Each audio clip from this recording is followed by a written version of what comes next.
Muy buenas tardes, estamos en el programa Tardes del Sol. Hoy tenemos un invitado muy especial que es el alumno Jiménez del Castillo. Él viene del Instituto Universitario Antonio C. Camacho y él es un alumno del 9º semestre. Él nos va a hablar sobre un tema importante que es la intoxicación por monóxido de carbono, ya que está afectando a nuestro país.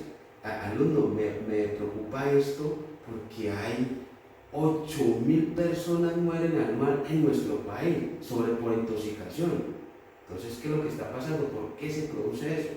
Buenas tardes. Buenas tardes a todos los televidentes y gracias por la invitación. La intoxicación por monóxido de carbono, primero tenemos que definir el concepto. Es un gas tóxico, asfixiante, invisible, inoloro y rápidamente mortal. Su procedencia resulta de una mala evacuación de productos de combustión que utilizamos, como es la gasolina, el petróleo o el carbón. Correcto. Digamos, ¿cuáles son esas causas? ¿Por qué en nuestro hogar, en nuestra organización, se produce eso? ¿Por qué? Pues primeramente por un conducto de humo obstruido por una pieza que se maneja o una herramienta fundamental dentro de una organización. Segundo, el mal uso de efecto a la hora del mantenimiento, no lo realizan adecuadamente y se presenta este tipo de causas. Otra también es dejar encendido un vehículo. Esa dejar encendido un vehículo es más frecuente porque hay veces nosotros en nuestros hogares vamos a calentar la moto, nuestro vehículo, y lo hacemos dentro de nuestras viviendas. Entonces, los televidentes, para que tengan cuenta estas recomendaciones por este alumno que tenemos el día de hoy. Digamos, explíqueme que entre dióxido y monóxido, ¿cómo es eso? Bueno, vamos a hablar primeramente del dióxido. El dióxido es la oxigenación del fuego que genera el carbono, o sea que hay una buena oxigenación.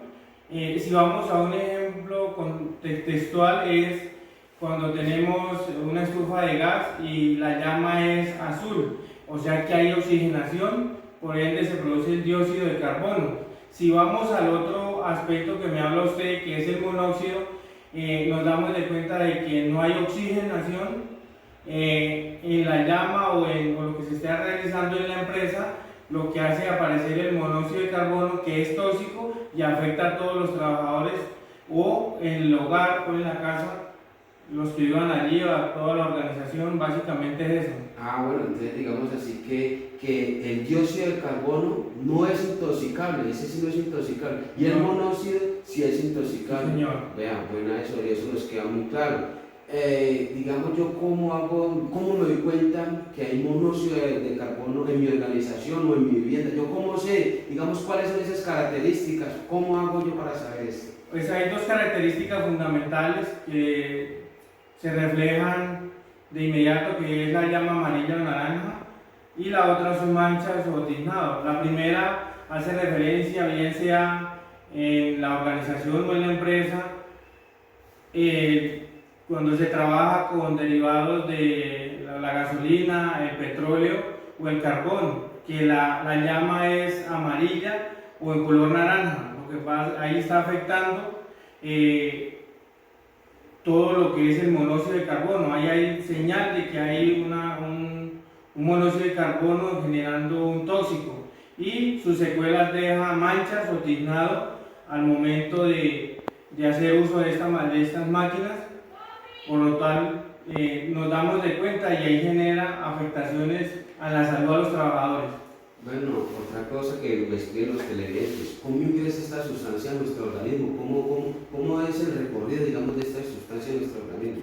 Pues primeramente a los pulmones, seguido la sangre, posteriormente trasciende a los glóbulos rojos y generando una gran afectación a dos grandes órganos que tiene el cuerpo humano, como es el corazón y el cerebro, y ahí desengloba todo esto hasta la muerte.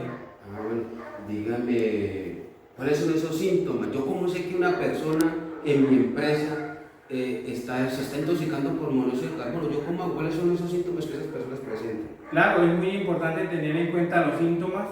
Primero es la cefalea, el dolor abdominal, cansancio, mareo, vómito, pérdida del conocimiento, convulsiones y por último la muerte.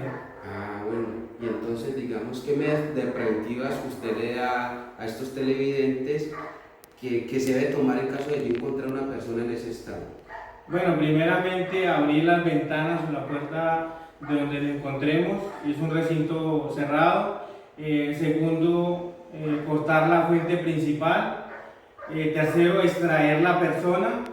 Cuarto, si requiere atención médica inmediata, llamar a un centro hospitalario para que le brinden todo lo necesario en la parte médica. Y posteriormente tratamos de que la persona, si está presentando algún síntoma o convulsiones, lo volteamos de medio lado para que de pronto no lo afecte lo que está presentando en el momento. Ah, listo, señor alumno, sí.